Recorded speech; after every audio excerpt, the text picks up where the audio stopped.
right, so good morning, everybody, and welcome back, and a happy new year in 2024 to all of you. After over 400 programs at Exploring by the Seat of Your Pants in 2023, we have been waiting far too long to get back into business, and I'm so excited you're joining us today, both live on YouTube in 3 weeks, in 3 years, whenever you're tuning into this program, to join us as we continue to showcase the coolest scientists, explorers, conservationists, innovators around planet Earth. Now, I say innovators very deliberately because we are joined back live again with the amazing folks at the Rito Hall Foundation and their Ingenious Plus Innovation Challenge. We've been doing broadcasts with them for 3-4 years now, featuring some of the coolest stories of making Canada and the world a better place that the world has to offer. And so I'm going to turn you over to Jill in just a minute from the Rito Hall Foundation to explain a little bit more about the amazing innovation challenge and some opportunities for students coming up in February, very, very soon from now. But first, I'm going to play a little bit of a primer video, get you guys excited and dive in with that. So stay tuned and let's roll with this thing. Here we are.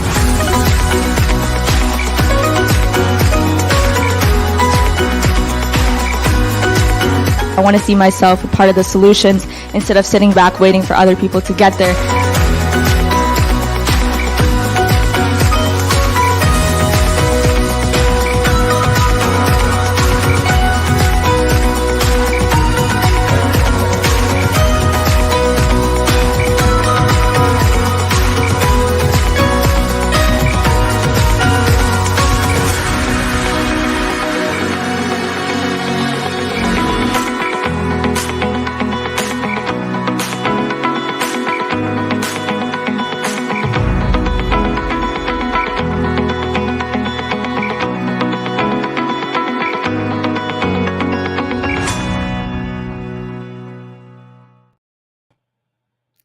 Hello, everyone. Good morning, good afternoon, and welcome.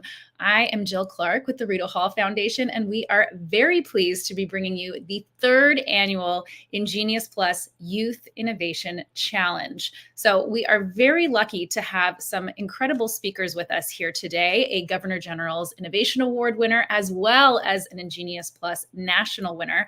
Could not be more excited, and we will get to them in just a minute. I want to talk first about Ingenious Plus, Canada's Youth Innovation Challenge. So if you are passionate about generating solutions to community, Canadian, and global challenges, Ingenious Plus gives youth in Canada aged 14 to 18 the opportunity to innovate for good. So we hear this word innovation tossed around a lot, but what does it actually mean? Innovation to us is about doing something better to make an impact. This includes improving on a product, service, or process, or creating something completely new that solves a problem or simply makes the world a better place. Now, as we saw in the video, there are 5 categories that you can tackle to make the world better through innovation. We have community and civic engagement, climate change and the environment, equity and inclusion, health and well-being, and technology and entrepreneurship. So you can see there are no shortage of ways to innovate and no limits to the problems that we can solve. Now, often we think that innovation is technical, scientific, mathematical, and yes, that's true, but innovation is also social, community-minded, entrepreneurial, health-focused, and compassionate. So you don't have to be a genius in engineering, you just have to want to improve the world around you. And there's no need to go it alone. Our innovators all stress the importance of teamwork and collaboration. So grab some friends, put your heads together, and challenge each other to do something great. This challenge invites you to present your innovation projects and ideas. This is your chance to showcase your innovation in an exceptional network of Canada's most successful innovators, one of whom is here with us today. You will have the chance to win entry into this network and also a chance to receive up to $10,000. Maybe I should have mentioned that earlier. Kind of a big deal. Submissions are open as of today, and they will close February 22nd, 2024. So the time to start is now. All the information you need to apply and to potentially receive up to $10,000 are on our website at ingeniusplus.ca. So please check us out. And the next great Canadian innovator could be you. So without further ado, let's invite our first guest speaker to join us and to share her innovation story. So I am talking about Errita Xu, national winner of the Ingenious Plus Challenge of 2023 in her category of climate change and the environment. So recognition of the environmental and physical implication caused by the widespread use of road salts has sparked urgency among scientists and governments globally. Upon testing beet, corn, and even grape skin de-icing treatments, Errita's innovation pinpoints the best composition of agro-based de-icers after experimentally assessing their de-icing abilities, environmental longevity, and social feasibility in comparison to traditional road salts. Now, that's way more than I could ever explain. So I would love Errita to come and join us so that she can tell us more about her innovation. Hey, Errita, how you doing?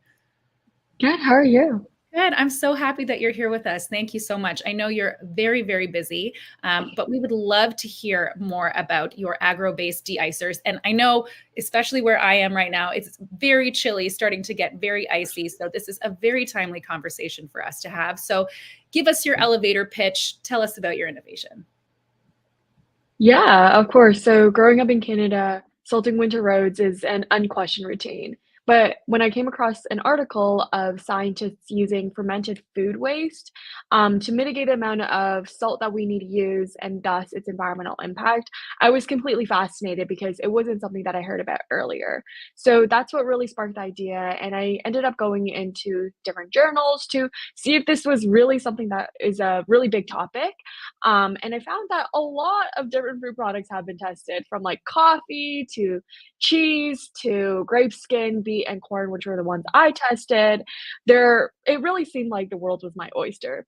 But at the same time, a lot of these papers didn't do a side-by-side comparison of different food products, which really left me wondering which one was exactly the best. So a lot of papers feel like this is road salt and this is another food product. Clearly, the other food product is better, and a completely other article is going to say that their food product is better. So what really my study was looking at is the side-by-side comparison of the most research agro-based de-icers, beet, corn, and grape skin, and I test its ice melting abilities and environmental impact on vegetation to really see if they are environmentally sustainable. And then I am continuing my studies this year, where I'm looking at, again, de-icing abilities, environmental impact on fresh water this time, testing water fleas, and the physical impact on metal. That's incredible. And as you say, living in Canada, this is a reality for us every single year. And, as we continue to face climate change, this is going to be something that's more and more important. So it's incredible work that you're doing. So let me ask, as our Ingenious Plus national winner of 2023, tell me a little bit about your decision to submit your project to Ingenious Plus. Had you been just at the beginning? Had you been working on de-icers for a while? Where were you in your journey when Ingenious Plus came into the picture? Yeah, so I started this project October of last year, October 2022, and I started my experimentation around January, exactly a year ago. And again, the Genius Plus deadline, I'm pretty sure, was around February as well last year. So I already had most of my data collected. I had my report was almost done by that point, and I was also submitting this project to science fairs at the time. So I had a lot of responses already compiled. I knew really what my purpose for the project was. And Ingenious Plus really stood out to me because I looked at the people who submitted last year and I saw a few articles about them. And I was like, this is so cool. They are doing incredible things. And clearly, earning the money, but also the networking opportunities were invaluable for them, and I'm sure it would have been invaluable for me. I also knew that I wanted to continue my research with agro-based de-icers either way, and this was really just a launch pad for me to further scale this project. So currently I am in AP research, where I am continuing my studies as well. When I was doing my studies, I obviously had a lot of different obstacles. I had new ideas, and that is all being leveraged to this year's experiments, which I'm starting within the next 2 weeks, which is really cool as well. But really, yeah, just the opportunity to network with others, the opportunity to really gain valuable resources that I'm able to leverage into my experimentation now. Yeah, we're pretty jazzed about our network of not only mentors, but also kind of the growing network of Ingenious Plus winners. You are in very, very good company with some of our other regional and national winners. It's a great, great group of people. So what would you say that Ingenious Plus has changed for you? What does it mean to be a national winner for your research, for your progress, for just the way that you're kind of advancing with this project? Yeah, I think like many of the other national winners, I didn't expect anything going into submitting my project. So it was really a confidence booster for me and a realization that, wow, I can actually make an impact with science. Because I've always been drawn to science, to STEM, to understanding the foundations of our world, and that was something that really drove me to doing this project in the first place. But what Ingenious really emphasizes is not only for me to innovate and discover, but to find ways that those discoveries can create a tangible impact in the real world. And also, being a scientist, it's often pretty isolating to be in the lab every single day and to be confined by um, journal articles and the data that you collect. So this is really a stepping stone for me to be like, oh yeah, I can actually create a social impact with my scientific discoveries. And that's really something that I wanted to do. That's awesome. I love your emphasis on this word impact. And that's something that Ingenious Plus is all about, is just creating an impact, just making a change, doing something to make our world around us a little bit better. Now, you won for the climate change and the environment category. So tell me, what kind of motivates you to be working on climate change and the environment? What does that mean to you? Yeah, I mean, something that is really important to me is just nature. I grew up traveling on the outskirts of Toronto every single summer, doing sports outdoors, spending time outdoors, living beside the Don Trail.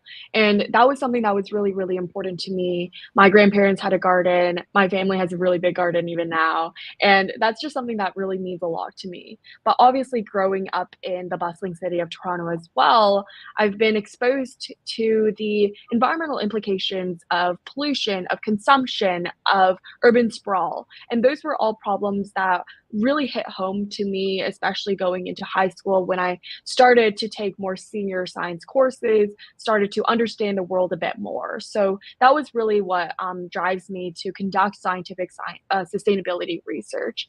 And I guess specifically for this project, finding and reflecting on the challenges experienced within my own community and finding ways to specifically address it. Not only do I wish to connect with labs at the University of Toronto to understand if my experimentations are robust enough, but I also seek to engage with the voices around me within my very own neighborhood, whether attending like science fairs or just mere conversations.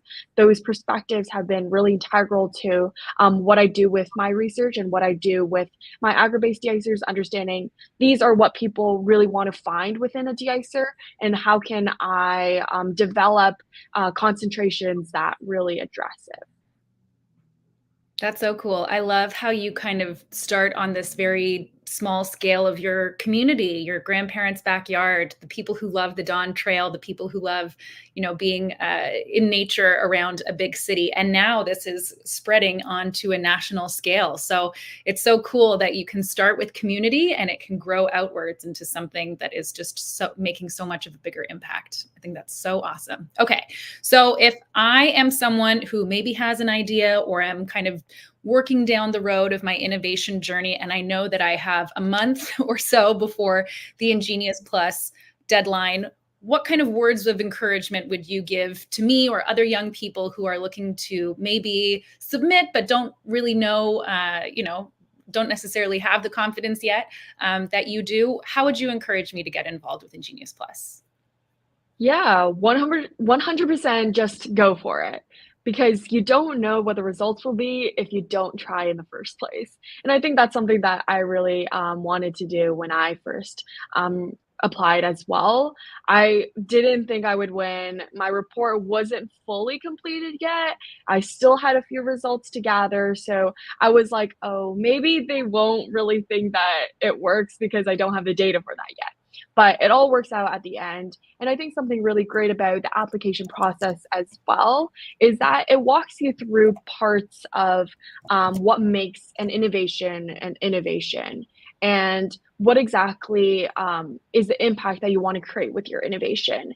And those were questions that really helped me reflect on my project, that really helped me reflect on what I want to do for the next year with the prize money and networking opportunities, etc. So 100% just go for it. You don't know until you try, and just do something that you're super passionate about, because that is what really will shine through when you write your responses to the questions. All right, I'm sold. I'm going to do it. You really, you gave a good pitch there for Ingenious Plus. So thank you so much for being such a great ambassador to the program. We can't wait to see what you do next. We are just completely impressed and in awe of all of the progress that you've made and continue to make. So Errita, thank you so much for being here with us. We'll let you get back to the lab, back to the ice, and we will be in touch soon. You're not getting away from us anytime soon. So thanks a lot, Errita. Okay, amazing. Thank you. Take care. Okay. All right. I'm feeling pretty jazzed about this whole thing. Speaking to someone like Errita, who is, in kind of the earlier stages of her innovation journey and yet has so much passion and so much drive, is so inspiring.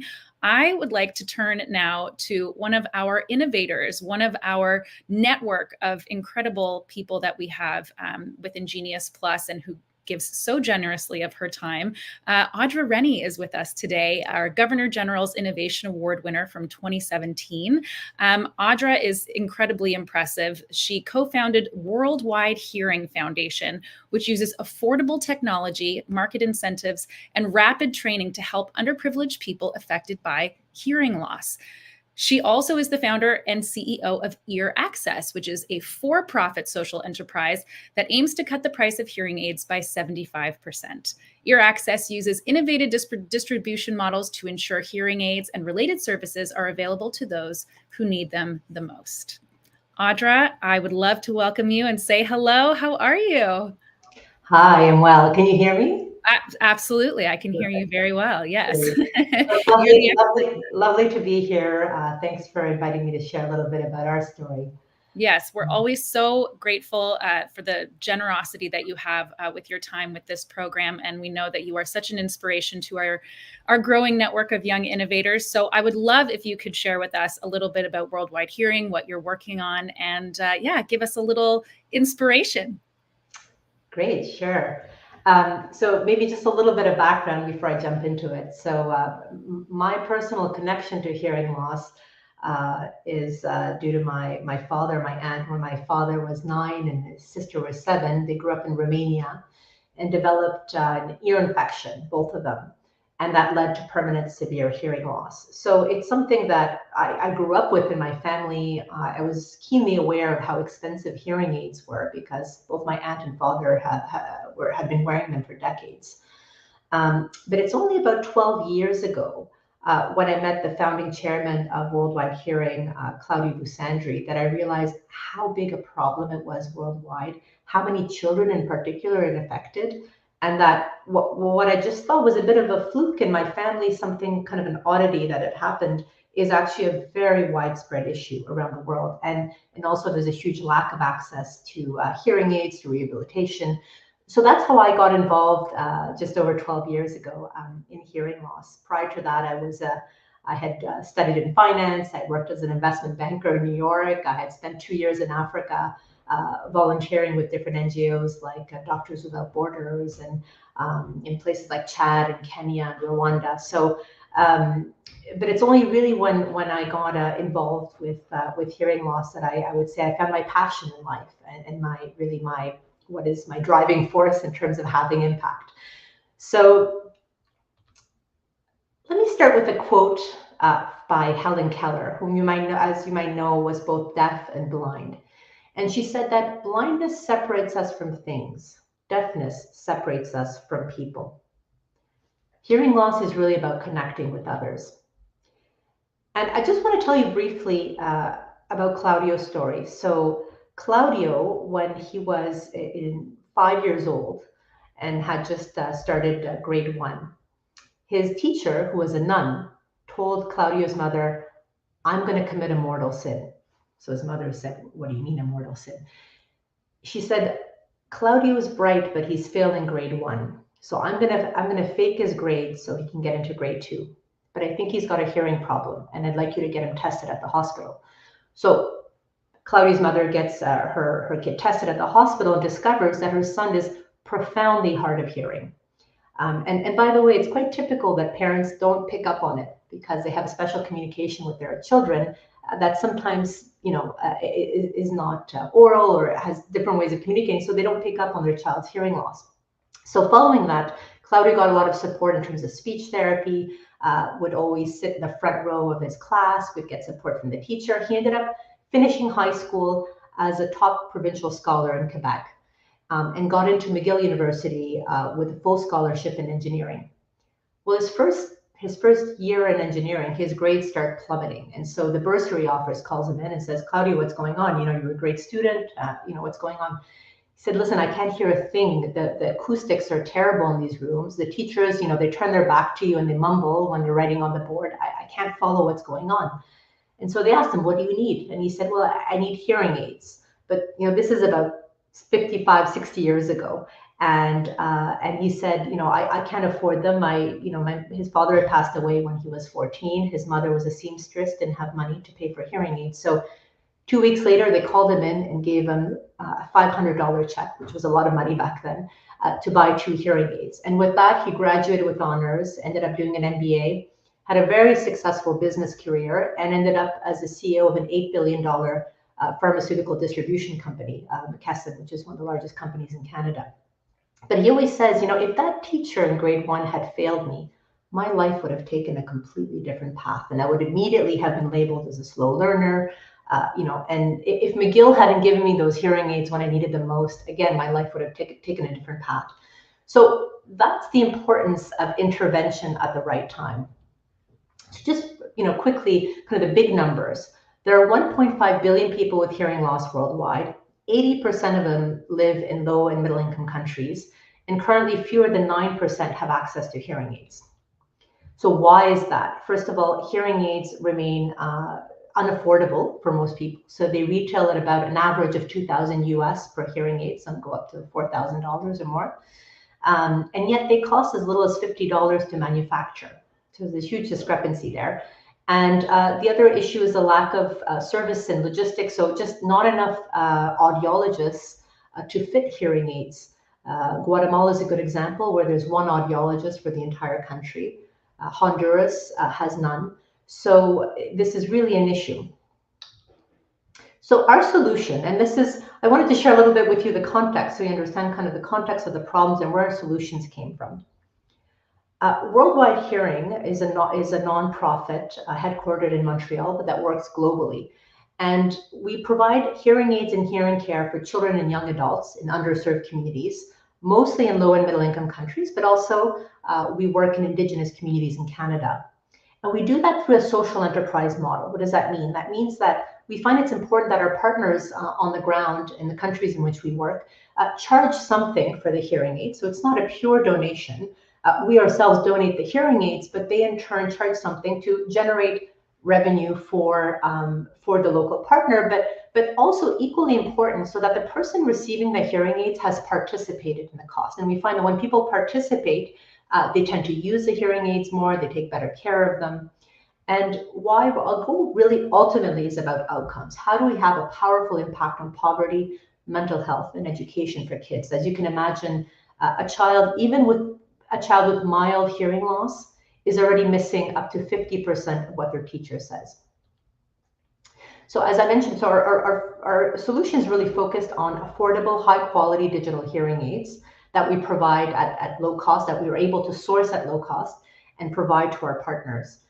And the delivery. So we're focused on training what we call audio technicians or sometimes audiometrists, typically women, but also men, from the country in which we work or we support, to be able to do the hearing testing and the hearing aid fitting, and then greatly increasing access. These people are supervised by an audiologist we work with, so that complex cases are referred to the specialist, but that there's the goal is to have a lot more people being able to actually do the testing and the fittings. So I'm going to give you one example. We work currently in 5 countries, Peru, Guatemala, Zimbabwe, the Philippines, and as I mentioned, Indigenous communities in Canada. We've worked in other countries like Vietnam and Jordan in the past. Here's an example, a case study. So this is one of our countries, Peru. And in this country of 34 million people, there are only 14 audiologists, all of them in the capital in Lima. There's no audiology training program, so all the audiologists are trained abroad.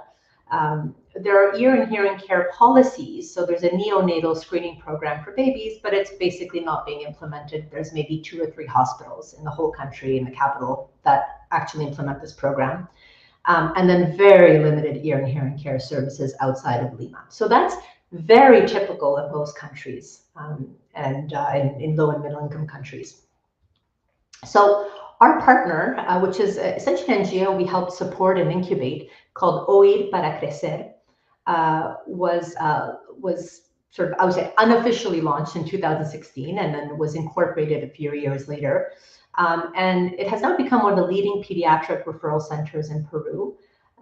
They're currently fitting about 1,000 hearing aids per year, which is a very large number for the space, and working across 5 provinces in Peru.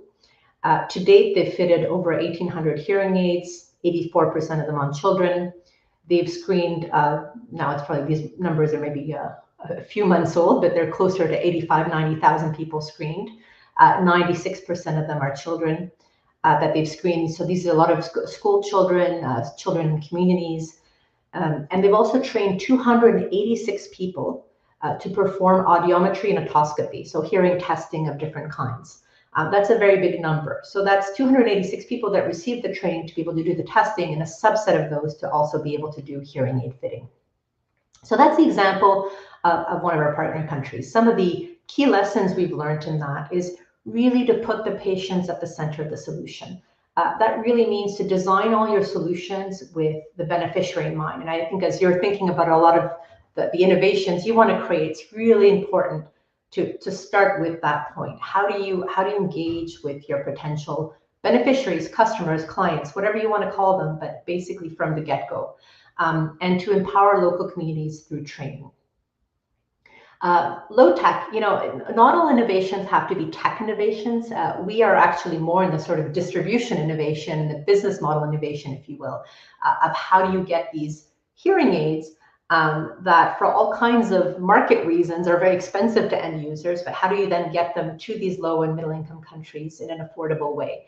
And so, also another key point is it's not because you don't have the latest equipment that there's not a lot of things you can still do in different ways. So partnerships are key for that as well. And just give you an example, during the COVID pandemic, we started using questionnaires, going back to the basics of, do you have trouble hearing in certain circumstances, et cetera. We digitized those questionnaires, and we screened over 10,000 parents who answered the questionnaire on behalf of their kids. And interestingly, the referral rates were quite similar to those if we had done an in-person test. So, there's a lot of different ways. When you hit a roadblock, like in the pandemic, there's a lot of creative ways you can get around that and still find solutions on the ground. Government partnerships, when you're scaling through government and when you're thinking, for example, doing a public-private partnership, start discussions with government from the beginning, because they're going to need certain evidence-based research that you need to get going from the beginning. So that's another type of learning we've done. And there's lots more, but I'm just highlighting a few here. This is a Maher. This is a boy that I met in Jordan several years ago. And when I met him, he was a very kind of shy, reserved kid. He didn't say much. And he had bilateral hearing loss, and we fitted him with our technicians, fitted him with hearing aids. And when they fitted him, he was kind of smiling. He was hearing for the first time, sounds that he hadn't heard in that way. And we had a chance of meeting him a year later. And what was extraordinary is that it wasn't just that he had better hearing and communication, he's doing better in school and all these things. He was a different person. He was smiling and joking and gregarious, and the technicians told us that he had a girlfriend now, and he had learned to do some artwork. So while he was in school, he was also selling some of his artwork in Amman, the capital, and earning some income for his family. This was, the experience of receiving hearing aids and the rehabilitation with that was transformative. And so this is not just about a little better hearing so you can hear things better. This really changes your life. And that's ultimately why we do what we do. Just briefly, I'm going to touch upon the issues around hearing loss in Canada, in particular in Indigenous communities.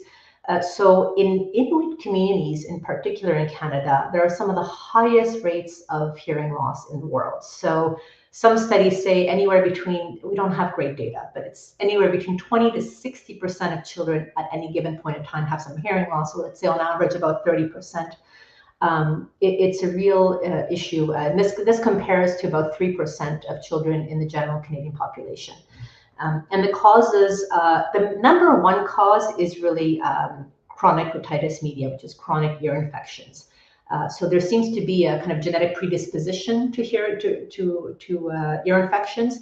But once the ear infections are there, it's all the environmental factors that tend to exacerbate them, and things like overcrowding in homes and kids passing infections one to the other, et cetera. So in response to this, Worldwide Hearing has worked with Indigenous partners, mainly in Quebec, Ontario, and also we've done some work in Nunavut, really bringing the model that we've developed in other countries to Canada, because it's just as applicable in areas where there's not enough access to an audiologist. So we really focus on training local people in the community to be able to, empowering them to provide the care throughout the year. We provide hearing screenings. And we really find ways to engage with Indigenous partners so they can be the leaders of change. That's the way we work with our partners worldwide. Ultimately, we want to work ourselves out of a job. We want to be in a situation where the partner is taking over because they're empowered to do that, and they're really leading the solution. We're just here as kind of to help get them there and to help with the resources and training to get them there. But our ultimate goal really is for the partner to be leading the way in terms of the change. So hearing loss can be addressed in many positive ways. Really, the goal is to talk more openly about it. It's a problem that it affects a lot of people. And the more we talk about it, the more people will benefit. So let's get talking. And on that note, I want to sort of wrap up my presentation, but I also want to share maybe just a word or two. Separately, this presentation is very focused around Worldwide Hearing, the nonprofit that I've been running now for almost 12 years. But about a few years ago, I also founded Ear Access, which is a for-profit with a strong social mission to bring hearing aids, affordable hearing aids, to lower and middle-income countries and worldwide. And the goal of Ear Access is we don't necessarily, so the nonprofit is very focused on the poorest of the poor and primarily children. The for-profit is really trying to find a financially sustainable way of providing hearing aids at scale. So, people who can't afford $2,000 but might be able to afford $200 or $300 for a hearing aid. And then finding, economies of scale and different models to be able over time to drive those prices down even further using things like installment payment plans. So just mentioning that because that's, if you have any questions about that, I'm also happy to answer that. But ultimately, why these two vehicles? They address the same broad problem, which is access to hearing aids and services, but they take different approaches. So when you design a solution, you really have to keep in mind who's your target audience, who's your target market, if you want to call it that way, and basically say, okay, not every solution is adapted to every target market. So sometimes you really need to develop different solutions to address different parts of the population or different target audiences. So that's an important thing to keep in mind. So thank you very much, and I'm happy to answer any questions if you have any. Thank you so much, Audra. always love hearing the story of Worldwide Hearing. I've heard it a few times, and every time I learn something new or am reminded of just, as you said, the idea of connection. Preventing or correcting hearing loss is all about connection and bringing people together. And I think that's such a great reminder for anybody that's on an innovation journey, is that we're really trying to connect people. We're trying to work as a community, as a country, as a world together to make everything a little bit better. So that's such a great example of that. And that was something that Errita touched on too, is that, she was worried about her community. She was worried about the environmental impacts, on her grandparents' backyard garden. So it can start with something so small, like having a family member that is impacted, and it can grow to something really without any limits. And we see that with Worldwide Hearing. So thank you so much for your incredible work. And again, we're so grateful for all of your generosity. We are in our next cycle for the the Ingenious Plus challenge. So if you were talking to young innovators, people who were maybe at the beginning of their innovation journey, who were looking to get involved with something like Ingenious Plus, what kind of advice do you have for young folks who are just starting out in their journey, want to follow their passion, want to kind of get to the meat of an idea? What kind of words of encouragement would you offer? Sure. I would say don't wait, just get started. The most important thing is action. Because whatever you think you're going to develop initially ends up iterating, changing 20 times before you get to, the solution that might solve the problem that you're looking to address.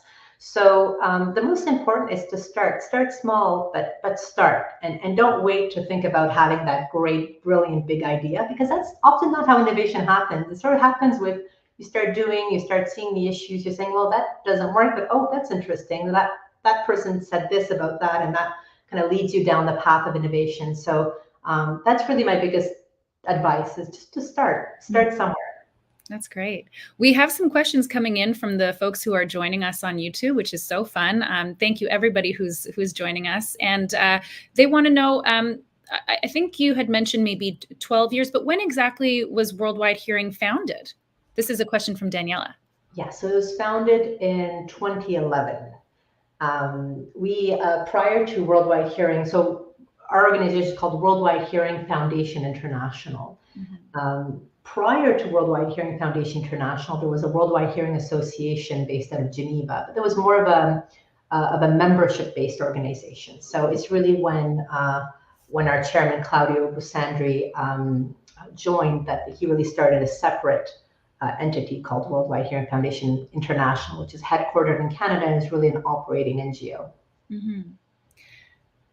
And another question from this same group. I know you had mentioned working in Honduras, working in some other Central American countries. What are some of the other countries that you worked in, and maybe what are some countries that you'd like to work in, or that you have plans to? This is a question from Gabriel. Sure. So we're currently working in Guatemala, Peru, Zimbabwe, the Philippines, and Indigenous communities in Canada. Mm-hmm. In the past, we've also had projects in Jordan, Vietnam, and we had a short pilot in Kenya for one of the projects that we did. Mm-hmm. Going forward, our strategy is to go deeper versus wide, in the sense that we've now built up, help support the infrastructure to scale up hearing aids. So we're really looking in our current partner countries to double, triple our hearing aid provision. But we are right now considering also one or two other sub-Saharan African countries. One of them on our list is Cameroon, but that's still going to be, discussed and confirmed, hopefully in the coming year. Great. We also have a really interesting question. Would you consider hearing a children's right? What do you think about that? Yeah, that's an interesting question. I think I would say access to hearing aids or hearing rehabilitation should be a right of children. Now, there are children that cannot hear, will never be able to benefit from certain rehabilitation because of their type of hearing loss. There's also, the deaf community also has, they have their own representation and their own, way of of being in the world and you know, and use sign language, for example. So I wouldn't say that hearing, you know, if you can get rehabilitation, if you can get access to interventions, that's definitely something that I personally think is the role of government and the role of, also it could be private sector and NGO, but that there should be access to the rehabilitation should the family and the person choose to have that access. That's great. Thank you so much. Audra, again, we are so grateful for your time and for your generosity and also for sharing this wonderful story of Worldwide Hearing Foundation International. And we continue to follow all of the great work that you're doing and are always so impressed. So we'll let you get back to it, to all that important work you're doing, and we'll see you again soon. Thank you very much. Thanks. Okay, so between Audra and Errita, I think there is nothing left to do than to go to ingeniousplus.ca and to please start working on your submission for our deadline, which is February 22nd of 2024. So coming up in just a few weeks, there's still lots of time to go. If you have an idea, if you have a passion, if you have any kind of curiosity as to how you can make an impact and make the world better for innovation, with innovation, please join us on this incredible journey. And like I said, the next great Canadian innovator could be you. Thank you so much for being here with us, for joining us today. I know Jesse, who's been working hard behind the scenes to make this a seamless enterprise, has done a great job. So thanks again, Jesse. Thank you to Exploring by the Seat of Your Pants for hosting us and continuing to be such great partners. And yeah, this is another one in the bank. Look at us. Another one in the bank. What a fantastic broadcast. Big thank you to our audience, all our speakers. Jill, you said it all already. Again, ingeniousplus.ca. We'll share this with all our registered classes. Thank you all so much, and we'll see you all in February. And get ready for that deadline, too. You can find out more about that there. Have a wonderful rest of the day.